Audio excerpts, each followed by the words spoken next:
ఒక మనిషికి సమస్య ఎదురైతే దాన్ని అతనే పరిష్కరించుకోవడానికి ప్రయత్నం చేస్తాడు. మానవ స్వభావం అది. తనకు అల్వి కాకపోతే ఇతరుల సహాయం తీసుకుంటాడు. ఈరోజు మన సమాజంలో ఎదురవుతున్న సమస్యలు, అది విద్యారంగం కానీ, వైద్య రంగం కానీ, అవినీతికి సంబంధించినవి, ఆడపిల్లల భద్రతకు సంబంధించినవి చాలా పెద్ద సమస్యలు. వాటిని ఒక్కొక్క వ్యక్తి పరిష్కరించలేడు. అవి పరిష్కారం అయితే బాగుండు అనుకున్న వాళ్ళందరూ గుంపవుతారు. దాని పేరు వేదిక. వేదిక అంటే అర్థం అది. అట్లా ఏర్పడ్డ వేదికలే జన విజ్ఞాన వేదిక, సత్యాన్వేషణ మండలి అనే ఒక వేదిక, జయ భారత్ అనే ఒక వేదిక, ఇలా కొన్ని వందల వేల వేదికలు మన దేశంలో ఉన్నాయి. ఈ 3 వేదికలు దాదాపు 10 ఏళ్ల క్రితం ఒక దగ్గరకు వచ్చి మాట్లాడుకొని దేశం ఎదుర్కొంటున్న కొన్ని సమస్యలు ఒక్కొక్కరము పరిష్కరించలేకున్నాము, ముగ్గురు కలిసి ఉమ్మడిగా ఉన్నవి ఏమన్నా పరిష్కరించడానికి ప్రయత్నం చేద్దాం అనుకున్నాం. అట్లా ఈ వేదిక ఏర్పడదు. ప్రజాస్వామ్యాన్ని పరిరక్షించడానికి అందరము కలిసి ఐక్యంగా పనిచేద్దాం అనుకున్నందుకు ఆ పేరు వచ్చింది. అంటే మా వేదికలకి మా సమస్యలు మాకు ఉంటాయి, మేము చేస్తూ ఉంటాం. మేము ముగ్గురం కలిసి మాట్లాడుకున్న వాటిని కలిసి చేస్తాం. అది దాని అర్థం. ఏందా కలిసి మాట్లాడుకున్నాయంటే, ప్రజాస్వామ్యం అంటే ఏంది అని మాట్లాడుకున్నాం మొదట మేము. స్వామ్యము అంటే యజమానితనం. ప్రజలకు యజమానితనం ఉండాలా. ఈ దేశంలో ఉన్న 145 కోట్ల జనము, ఈ జనం మీ దేశంలో మేము యజమానులమనే ఫీలింగ్ రావాలా. అందుకే మన భారత రాజ్యాంగం భారత ప్రజలమైన మేము అని మొదలవుతుంది. ముగింపులో ఈ రాజ్యాంగాన్నంతా మేము మా కోసం రాసుకున్నాం, మాకు అంకితం ఇచ్చుకుంటున్నాం అని రాసి ఉంటుంది. పీఠికలో ఉండే ఒక్క పారాగ్రాఫ్లో ఇంత అర్థం చెప్పినారు వాళ్ళు, అది రాసినట్టు ఉంటాడు. భారత ప్రజలమైన మేము మా కోసం రాసుకుంటున్నాం అంటే అర్థం ఏంటంటే, ఈ దేశంలో ఉన్న ఏ ఒక్కరైనా గౌరవనీయంగా బతకాలి అంటే దానికి అవసరమైన వనరులన్నీ మావే. ఈరోజు మంత్రులైనా ఉద్యోగస్తులైనా ఏ రకమైన ఉద్యోగమైనా వాళ్ళు పని చేయడానికి అవసరమైన జీతాలన్నీ మనమే ఇస్తున్నాము, పన్నులు కట్టిస్తున్నాము. అవునా కాదా? కట్టినట్టు కనపడదు. నేరుగా పన్ను చెల్లిస్తే, ఇన్కమ్ ట్యాక్స్ చెల్లిస్తే చెల్లించామనుకుంటారు. కానీ మీకు తెలియకుండానే మీ దగ్గర నుంచి మొత్తం పన్నుల్లో 60 వంతులు మీ దగ్గర తీసుకెళ్తున్నారు. ఇప్పుడు నేను వాడే మైకు, నీ సెల్ ఫోన్, నీ కాగితం, నీ బల్ల, నీ చొక్కా, నీ కళ్ళజోడు, ప్రతి ఒక్క దాని మీద పన్ను కడుతున్నాం. ఈ పన్నుల్ని ఏకీకృత పన్నుల విధానం కింద తీసుకురావాలని GST అని పెట్టారు. 28% దాకా కూడా పన్నులు వేశారు. కొన్నిటికి 5 అనేది లేదు, దాదాపు 10 నుంచి 28 దాకా వేశారు. కేంద్ర ప్రభుత్వం దగ్గర దాదాపు 35 లక్షల కోట్ల రూపాయలు పోగాయని ఆ పన్నుల వలన.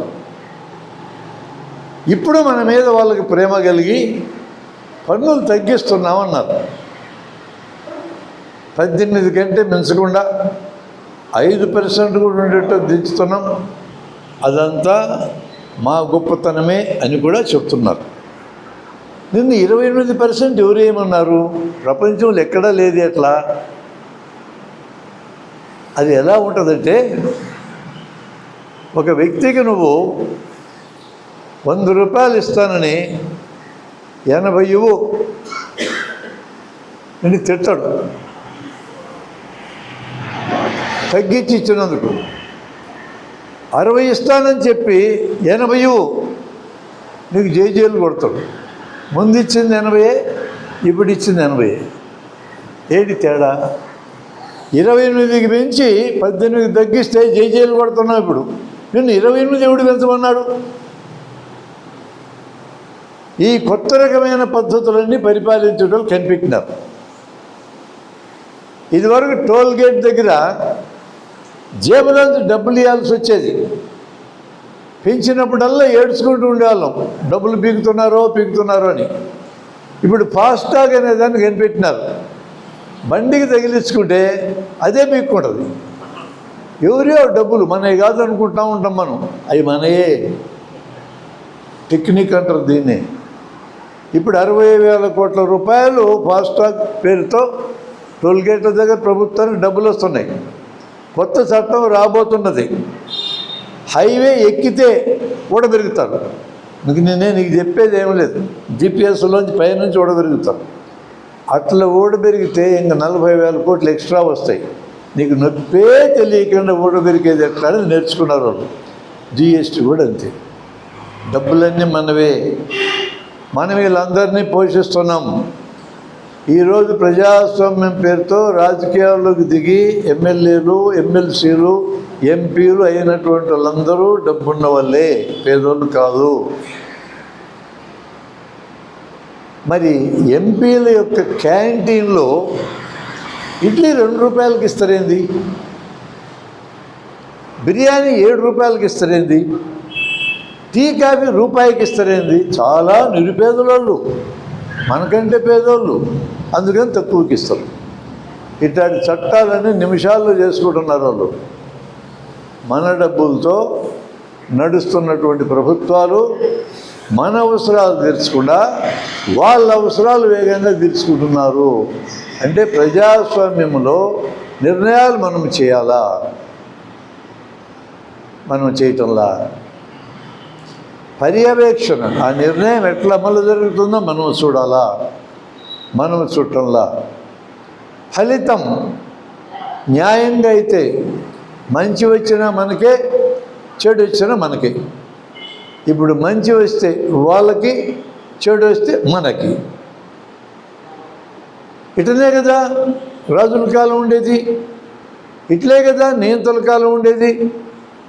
రాజుల కాలంలో, నియంత్రణ కాలంలో నిర్ణయాలు రాజులు చేస్తారు, నియంత్రణలు చేస్తారు, డిక్టేటర్లు చేస్తారు. నిర్ణయాలు వాళ్ళు చేస్తారు. వాళ్ళు పెట్టిన మనుషులు పనులు చేస్తారు. పనులు ఎట్లా జరుగుతున్నాయో వాళ్ళు నిర్ణయించిన మనుషులు సూపర్వైజ్ చేస్తారు. ఫలితాలు మంచి వస్తే రాజులకి, నియంత్రణలకి, చెడు వస్తే ప్రజలకి. ఇప్పుడు కూడా ఇట్లే మారింది ఏంటి? మరి ప్రజలు మనం నిర్ణయాలు చేయాలి, మనం చేయటంలా. మన పర్యవేక్షణ చేయాలి, మనం చేయటంలా.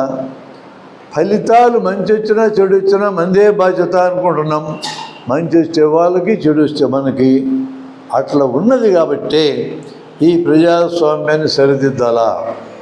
ఇది ఉండటానికి వీలు లేదు. అది మన పని, మన సంస్థ పని. ప్రజాస్వామ్యాన్ని సరిదిద్దాలంటే ఎక్కడ మొదలెట్టాలని ఆలోచించినాం మేము. నేరుగా ఓటర్లు పాల్గొని నిర్ణయాలు చేసి, పర్యవేక్షణ చేసి, ఫలితాలను సమీక్ష చేసే ఒక చోటు ఉన్నది. 73వ రాజ్యాంగ సవరణ, 74వ రాజ్యాంగ సవరణల కింద వార్డు సభలు, గ్రామ సభలు.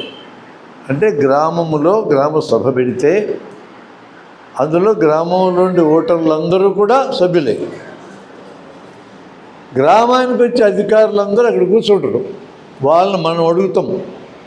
మామూలుగా అయితే ఆఫీసులకు వెళ్తే మరి జవాబులే చెప్పరు, కూర్చొని కదలకుండా ఉంటారు, మనం నిలబడి ఉండాలి. ఇప్పుడు అట్లా కాదు, అవసరమైతే నిలబడాలి, చెప్పాలి. మనం కూర్చొని అడుగుతూ ఉంటాం. మన పంచాయతీకి ఫండ్స్ ఎన్ని వచ్చని మనం అడగచ్చు, అతను చెప్పాలి. ఈ ఫండ్స్ దేనికి ఖర్చు పెట్టినావు మనం అడుగుతాం, వాళ్ళు చెప్పాలి. దీనికి ఇంత ఖర్చు పెట్టు, సరైందా కాదా మనం అడుగుతాం, వాళ్ళు చెప్పాలి. ఎంతెంత ఖర్చు అయింది, ఎక్కడ బుక్లో రాసినారు మీరు చూపించండి బుక్కు. మనం అడుగుతాం, వాళ్ళు చెప్పాలి. ఈ రోడ్డుకి ఇంతెంత ఖర్చు పెట్టినారు, ఇందులో దుర్వినియోగం జరిగినట్టు మాకు అనుమానం ఉంది, ఈ లెక్కలి మనం అడుగుతాం, వాళ్ళు చెప్పాలి. అది గ్రామసభ అంటే. ఈరోజు గ్రామసభలన్నీ కాగితాల మీద జరుగుతూ ఉన్నాయి, జరగడంలా కాగితాల మీద రాసుకుంటున్నారు. గ్రామసభలు జరిగినట్టు రాసుకుంటున్నారు, పైకి పంపించుకుంటున్నారు. మనకు తెలియదు. ఓటర్లందరూ పాల్గొంటేనే గ్రామసభ. వార్డు సభలు అసలు జరగడమే లేదు, కంటికే కనపట్టంలా. ఆ రాజ్యాంగ సవరణలు 92లో చేసింది, అవి బంద్ చేయాలా, ప్రజలకు బలం రావాలని చేసినారు. దాంట్లో చిన్న క్లాజు పెట్టినారు, ఈ చట్టాలు, ఈ రాజ్యాంగ సవరణలు రాష్ట్రాల యొక్క అనుమతితో అమలు జరుగుతాయని అయిపోయింది. ఇక ఎందుకని రాష్ట్రాలు గ్రామాలకు అలాంటి బలాన్ని ఇవ్వబోవు? దాని పేరు వికేంద్రీకరణ కదా. ఎక్కడికక్కడే పరిపాలన వికేంద్రీకరణ జరిగితే ప్రజల యొక్క అజమాయిషి నేరుగా వస్తుంది కదా. రాష్ట్ర ప్రభుత్వాలకి వికేంద్రీకరణ ఇష్టం లేదు, అంతా మా చేతుల్లో పెత్తనం ఉండాలా. కేంద్ర ప్రభుత్వం కూడా అట్లే ఆలోచిస్తుంది, మొత్తం మా చేతుల్లో పెత్తనం ఉండాలా. అందుకనే జిఎస్టీ అనే పేరుతో పన్నులన్నీ మా దగ్గరికి రావాలా, అందులో కొంత భాగం మీకు ఇస్తాం, ముందు మా దగ్గరికి వస్తే మీకు ఇస్తాం. కంట్రోల్ అత్యంత ప్రమాదకరమైనది. భూమి మీద పెత్తనం మా చేతుల్లో ఉండాలి. ఒకే దేశం, ఒకే మతం, ఒకే ఎన్నిక, ఒకే భాష, ఒకే పన్ను, అన్నీ ఒకే. ఆ లెవెల్కి ఈరోజు మన దేశం వచ్చింది. ప్రజాస్వామ్యం ఎట్టమ్మలు జరుగుతుంది ఈ ఒకే దగ్గరికి వెళ్తే. ఈ దేశం బలం బహుళత్వం, అనేక మతాలు, అనేక భాషలు, అనేక సంస్కృతులు కలిసిమెలిసి బతుకుతుంటున్నాం. అలా కలిసిమెలిసి బతికే క్రమంలో ఒకరి ఇంకొకరికి అలవాట్లు వస్తూ ఉన్నాయి, పద్ధతులు వస్తూ ఉన్నాయి, అయినా కలిసి బతుకుతున్నాం. క్రిస్టియన్లో పండుగ చేసుకుంటారు, ముస్లింలు కూడా చేసుకుంటారు, హిందువులు చేసుకుంటారు. ఎవరి పండుగ కూడా చేసుకుంటాడు. ఒకరి పండుగకి మరొకరిని పిలుచుకుంటారు. ఎవరు బతుకులో బతుకుతూ ఉంటారు, ఒకరి అలవాట్లు మరొకరికి వస్తాయి. హిందువులకు ఉంది అలవాటు, కాళ్ళకి మెట్టలు పెట్టుకుంటారు పెళ్ళి అయితే ఆడపిల్లలు. ఇప్పుడు ముస్లింలు కూడా పెట్టుకుంటున్నారు. హిందువులకి ఆడపిల్లలకి చేతులు గాజులు ఉంటాయి, ఇప్పుడు ముస్లింల చేతులు కూడా గాజులు వచ్చినాయి. ముస్లిం ఆడపిల్లలు ముసుగేసుకుంటారు హిజాబ్ అని, ఇప్పుడు హిందూ పిల్లలు కూడా వేసుకుంటున్నారు. ఏంటి దీని అర్థం? ఎక్కడో పంజాబ్లో సిక్కులకునే పంజాబీ డ్రెస్ అని, అది ఇప్పుడు మన ఆడపిల్లలు అందరూ వేసుకుంటున్నారు. ఒకరికొకరు కలిసిపోతున్నాం. ఇలా కలిసిపోతూ ప్రశాంతంగా బతుకుతూ ఉంటే పరిపాలించే వాళ్ళలో కొంతమంది ఒకే మతం అంటే ఏ మతం ఉండాలా? హిందూ మతం ఉండాలనా, క్రిస్టియన్ మతం ఉండాలనా, ముస్లింల మతం ఉండాలనా, సిక్కుల మతం ఉండాలనా, బౌద్ధ మతం ఉండాలి, ఏది ఉండాలా? ఏదో ఒక మతానికి సంబంధించిన గ్రంథం తీసుకెళ్ళి రాజ్యాంగం దగ్గర కూర్చోబెడితే మిగతా ఊరుకుంటారా? ఇదంతా రాజ్యాంగ నిర్మాతలు గమనించి ఒక 2 ఏళ్ళకి తిప్పలబడి అన్ని మతాల్లో ఉన్న మంచినంతా స్వీకరిస్తాం, ఈ మతాల్లో పనికిరాని ఉంటే పక్కన పెడదాం నిర్ణయించుకొని రాసినారు రాజ్యాంగాన్ని. ఈరోజు భారతదేశ ప్రజలందరూ 140 కోట్ల మందికి ఒకటే మత గ్రంథం, దాని పేరు భారత రాజ్యాంగం. మీ సొంత మత గ్రంథాలు మీకు ఉండొచ్చు, కానీ అందరికీ ఉమ్మడిది మాత్రం ఇదే. దాని ఆధారంగా మనం ఆలోచించినప్పుడు గ్రామ సభలు, వార్డు సభలు జరిగి పరిపాలన వికేంద్రీకరణ జరగాలి, ప్రజల చేతులకి ప్రజాస్వామ్య యొక్క ఫలితాలు అందాలనుకున్నాం. అందడంలా అంటే అక్కడ 2 అంశాలు వచ్చినాయి. నేరుగా ప్రజాస్వామ్యం అమలు జరగాలంటే గ్రామ సభే కరెక్ట్ ప్లేసు. గ్రామ సభల మీద మనం ఒత్తిడి చేసి పనిచేయాలనుకున్నాం. వికేంద్రీకరణ జరిగితేనే ప్రజలకి ఫలితాలు అందుతాయి. కేంద్రీకృతమై ఒక్కరి చేతిలో అన్ని అధికారులు ఉండకూడదు, కాబట్టి వికేంద్రీకరణ ఉండాలి అనుకున్నాం. ఇది చేయాలి అంటే సక్రమంగా ఎన్నికలు జరగాలి. అందరం కలిసి ఒకే నిర్ణయం చేయగలిగితే మంచిదే. అలా చెయ్యలేనప్పుడు అందరం కలిసి ఒకే నిర్ణయం చేయలేనప్పుడు మెజారిటీ మైనారిటీ అనేది రంగంలోకి వస్తుంది. మెజారిటీ చెప్పినట్టుగా నిర్ణయాలు జరుగుతాయి. మైనారిటీ కూడా దాన్ని అమలు చేయాలా. అధికారంలో ఉన్న వాళ్ళకి మెజారిటీ అంటాం, వాళ్ళు చట్టం చేస్తే మైనారిటీ కూడా అమలు చేయాలా. ఎన్నికల్లో పోటీపడి ఎన్నిక పూర్తయ్యేదాకా అభ్యర్థి ఆ పార్టీ మనిషి, ఎన్నిక పూర్తయినాక ఎమ్మెల్యే, ఎమ్మెల్సీ, ఎంపీ అయినాక అతను పార్టీ మనిషి కాదు. మరి ఎవరైనా ఆ నియోజకవర్గం ప్రజలందరూ మనిషి, ఓటర్ల మనిషి కూడా కాదు, ప్రజలందరూ మనిషి. 18 ఏళ్ళ లోపల ఓట్లు లేవు, వాళ్ళకు కూడా సంబంధించిన ఎంపీ అతను, వాళ్ళకు కూడా సంబంధించిన ఎమ్మెల్యే అతను. ఈరోజు మనకు ఎన్నికైనటువంటి ప్రజాప్రతినిధులు ఇట్లా భావిస్తున్నారా? ఎన్నికైన తర్వాత కూడా నేను పార్టీ మనిషిని అనుకుంటున్నారా? ఎట్లా ఉంది మీ అనుభవం? ఎన్నికకి ముందు పార్టీ మనిషే, ఎన్నిక అయినా కూడా ప్రజల మనిషి కాదు, పార్టీ మనిషే. అట్లా ఆలోచిస్తున్నారు. ఇది ప్రజాస్వామ్యంలో తప్పు. ప్రజాప్రతినిధి అతను, ప్రజలందరి ప్రతినిధి, వాళ్ళ పార్టీ ప్రతినిధి కాదు అతను. ఇది అమలు జరగడంలా. మీలో కొంతమంది ఇల్లు కట్టుకోవడానికి అప్పు తెచ్చుకొని ఉంటారు బ్యాంకుల దగ్గర, కొంతమంది వాహనాలకు అప్పు తీసుకొని ఉంటారు. మీరు అప్పు నెల నెల కట్టాలా? కట్టకపోతే ఏమవుతుంది? నోటీస్ వస్తుంది. వరుసగా 4-5 నెలలు కట్టకపోతే జప్తు నోటీస్ వస్తుంది. అవునా? అప్పటికీ కట్టకపోతే మోటార్ సైకిల్ తీసుకుపోతారు, ఇంటిని తాళం వేసుకొని పోతారు. ఒకవేళ మీరు ఈ అప్పు ఇన్స్టాల్మెంట్లు నెల నెలా కట్టడం భారమైందనుకుంటే, ఒకేసారి చెల్లించి అప్పును క్లోజ్ చేసుకోవాలనుకుంటే అటు క్లోజ్ చేసుకోవడానికి కూడా ఒప్పుకోరు, పెనాల్టీ వేస్తారు.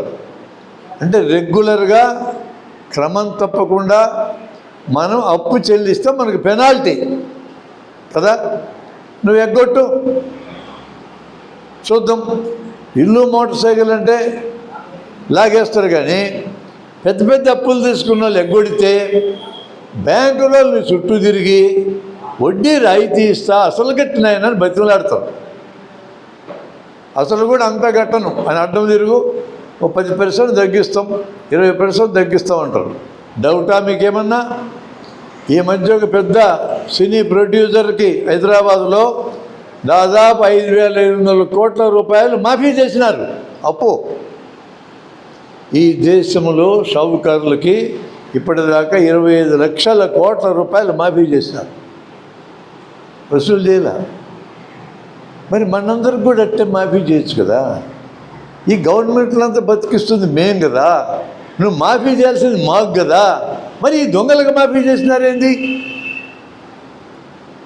కొద్ది కొద్దిగా అప్పు తెచ్చుకుంటే చెవులు పిండేసి వసూలు చేసుకుంటారు, 1000 కోట్లు తెచ్చుకుంటే మాఫీ చేస్తారన్నమాట. ఇది ప్రజలందరి యొక్క రాజ్యమని మనం ఎట్లా భావించాలి?